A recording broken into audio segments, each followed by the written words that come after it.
Yang pertama ada kuliner khas kota Solo, yaitu serabi Solo. Makanan ini sudah ada sejak 1923. Berbeda dengan kue surabi Bandung, surabi Solo terbuat dari tepung beras yang dicampur dengan santan kelapa dan gula sehingga memiliki rasa manis dan gurih. Pertama ingin melestarikan makanan tradisional karena satu, jarang sekali orang menemui ini, tidak membosankan. Kalau pertama kali mulai 2008, tapi di sini 1 tahun.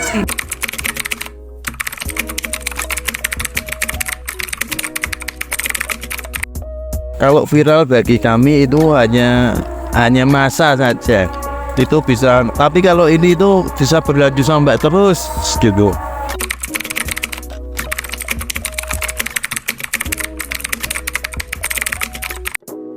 Asli Semarang, saya sekeluarga cuman pengen belajar dari itu toh, resep buku, kemudian dikembangkan sendiri.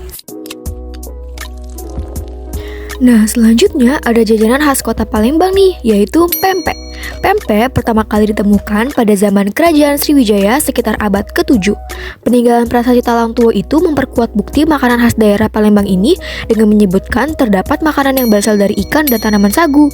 Pempek ada banyak variannya loh, salah satunya pempek kapal selam seperti yang ada di video ini. Kenapa disebut demikian? Karena saat dimasukkan ke dalam air, pempek akan tenggelam ke dasar wadah, lalu setelah matang akan mengapung di permukaan. Proses tenggelam dan mengapung inilah yang membuat jenis pempek satu ini disebut pempek kapal selam. Next, ada makanan yang cabangnya ada di setiap daerah di Indonesia loh. Di Semarang juga ada nih. Yaps, sate Padang. Menurut sejarahnya, sate Padang sudah ada sejak zaman peperangan dahulu. Makanan yang biasanya berbahan dasar daging sapi, lidah sapi, dan jantung sapi ini dipercaya berasal dari Padang Panjang, Sumatera Barat. Udah 10 tahun lebih, kurang lebih udah 10 tahun. Kita masih buka di Semarang aja. Saya di Semarang, ada di Semarang.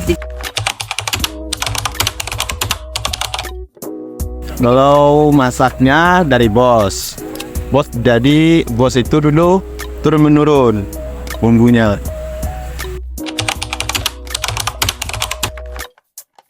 Karena tujuan orang Padang itu mau melestarikan itu rasa Padangnya, jadi di daerah manapun.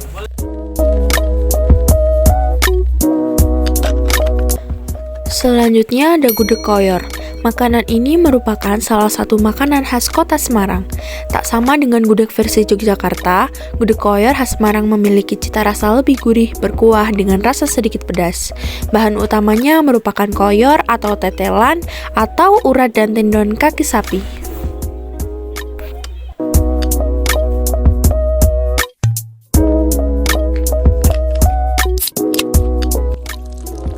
Dan yang terakhir, ada jajanan khas daerah Ponorogo, yaitu es dawet.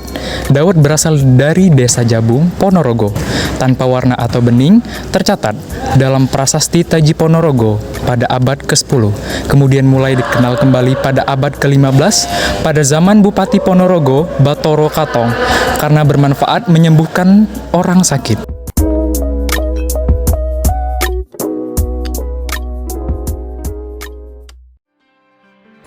Indonesia tidak hanya kaya akan pulau, suku, ras, dan adat istiadat.